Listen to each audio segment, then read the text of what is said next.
Welcome to a new topic which is ये मतलब पहले का टॉपिक से रिलेटेड है। पहले हम लोग मल्टीप्लिकेटिव इन्वर्स क्या है, मॉड्यूलर अरिथमेटिक में कैसे करके निकाल जा सकते हैं वो देखा।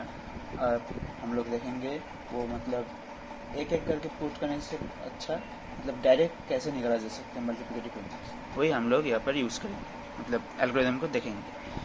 और उसके लिए एक बहुत अच्छा सा एल्गोरिदम यूज़ होता है, उसका नाम है एक्सटेंडेड यूक्लिडियन एल्गोरिदम। ये रहा उसका एल्गोरिदम।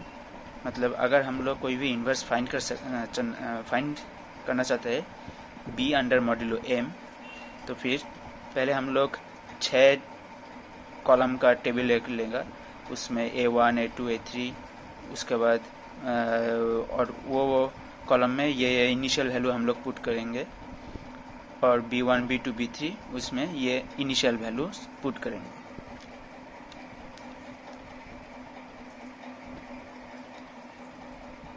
ये इनिशियल वैल्यूज, और ये m का मतलब ये मॉड के साथ जो है उसको हम लोग यहाँ पर एक a में पुट करेंगे, और b का मतलब जो हम लोग फाइंड करना चाहते हैं उसको b में पुट करेंगे। एक कंडीशन है, मतलब दो कंडीशन। अगर B3 ये अगर 0 आ गया तो फिर उसका GCD हम लोग, मतलब अगर B3 कभी भी 0 आ जाए तो फिर हम लोग यही आंसर होगा कि उसका इन्वर्स एग्जिस्ट नहीं करता, और हम लोग उसका GCD रिटर्न कर देंगे, ठीक है। और अगर B3 1 आया तो फिर A2 का जो B2 का जो वैल्यू होगा वही इन्वर्स होगा, मतलब समझे। अगर B3 अगर 0 आ जाए तो फिर इन्वर्स एग्जिस्ट नहीं करता, अगर B3 का वैल्यू 1 आए तो फिर B2 का जो वैल्यू रहेगा वही इन्वर्स वैल्यू होगा।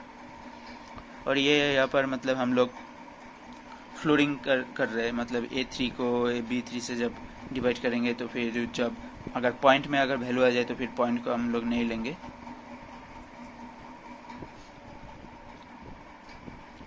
यहाँ पर Q का मतलब क्वोशंट है। हम लोग A3 और B3 को डिवाइड करने के बाद जो आएगा क्वोशंट उसको हम लोग Q में पुट करेंगे।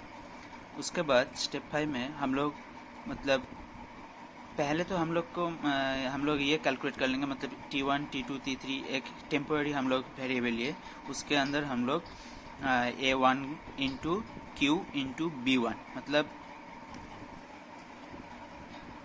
यह हुआ AN माइनस QBN।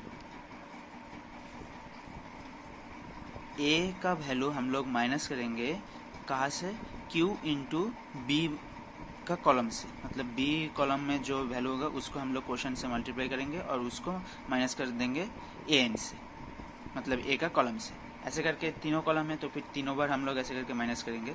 इसके बाद जो हम लोग का B1 B2 B3 में जो वैल्यू है हम लोग उसको शिफ्ट कर देंगे A1 A2 A3 में। कोई भी ऑपरेशन नहीं करना होगा, मतलब एडिशन मल्टीप्लिकेशन कुछ भी नहीं, डायरेक्ट सिंपल सा हम लोग शिफ्ट कर देंगे।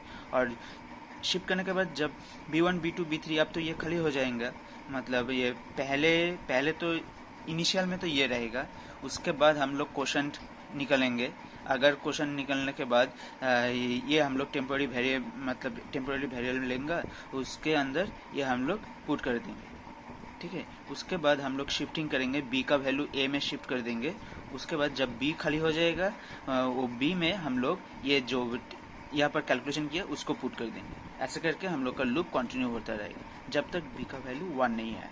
अगर B का वैल्यू कहीं भी मतलब कुछ वजह से 0 आ जाए तो फिर उसका एक ही आंसर होगा, इन्वर्स नहीं एग्जिस्ट करता। अगर 1 आ जाए तो फिर इन्वर्स एग्जिस्ट करता है। ये एल्गोरिथम से मतलब उतना भी एक बार देख लो। अगर इसके बाद हम लोग एक एग्जाम्पल लेंगे, उससे एकदम मतलब क्लियर हो जाएगा, ठीक है। सो एक एग्जाम्पल हम लोग अब ट्राई करेंगे।